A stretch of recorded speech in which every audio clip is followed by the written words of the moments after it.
everyone. This is Susan Sly, and I am here with the incredible New York Times bestseller, Mark Victor Hansen.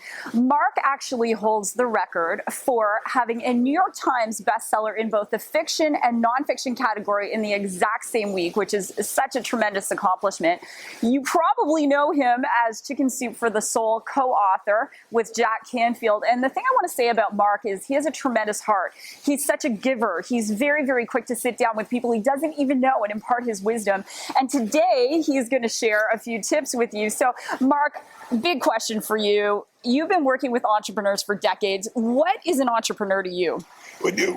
Jean-Baptiste created it. He's a Frenchman who said an entrepreneur takes low value and makes it high value. And I thought that was a nice definition, but I said, can I improve that definition? It takes low value, makes it high value to the marketplace, meaning value added, to your own family, to yourself, to the future, and then you got to create a fortune. And you know, I currently own 7 businesses. Obviously, I'm big in the book business. I have 307 bestsellers, sold 500 million books.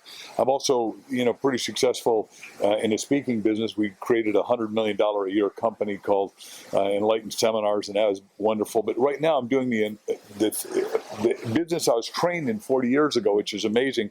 We're doing solar farms. We're doing the biggest ones for Duke Energy, 2 gigawatts. That's pretty serious amounts.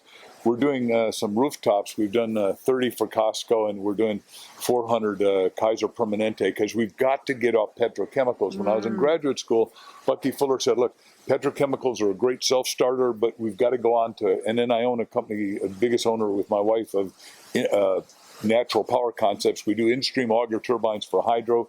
We're doing some cool windmills that are called folding blade, and we're doing some stuff that nobody else has ever done. We're able to desalinate water, and where I live in Southern California, we're absolutely out of water, and so for the first time, we're going to be able to have ample water. So it's really cool. So taking a concept and being able to help people, and I love that you and Crystal, your beautiful wife, you're so future forward thinking. Now, Mark, you and I sat down last night, and one of the questions I asked you, we were talking about Bill Gates and Arianna Huffington's statement that the future of America rests in the hands of entrepreneurs. And I want to ask you that question. In your opinion, why is it that the future of not just people in America, but Canada, the United Kingdom, Australia, India, all over the developing world, why is their future in the hands of entrepreneurship?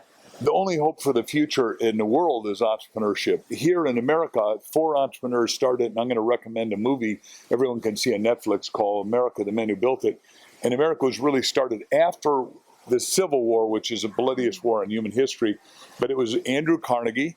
And what he did is he figured out a no money down deal called Bessemer Steel, and that made the railroad so America was connected. Second, when he ran out of places to sell, he created this thing called a high-rise building, which most people don't know. And then he was banked by a guy named Morgan, and he had oil, which was shipped by a guy named Rockefeller, and all that was started and funded by a guy named Cornelius Vanderbilt. So that started America. Today, I'm partners with Richard Branson, who is, the mega entrepreneur, $1 billion last year, 420 companies, different companies like Virgin Airlines, Virgin this, Virgin that.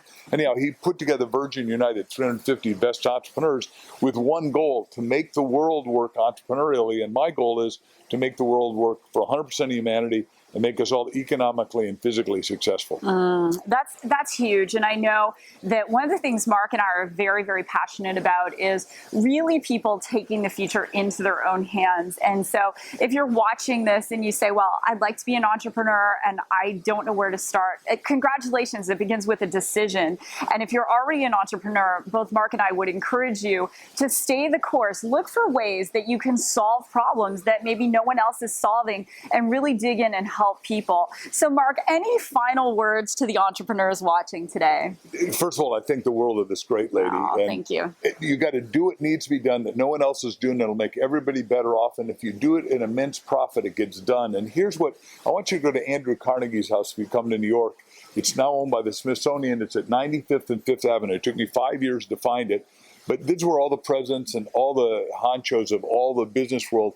And Andy only had a 3rd grade education, but funded 4,800 libraries, I think. But the first line is, nobody gets rich without enriching all others. So this junk most of us have been taught in school, well, the rich people rip people off.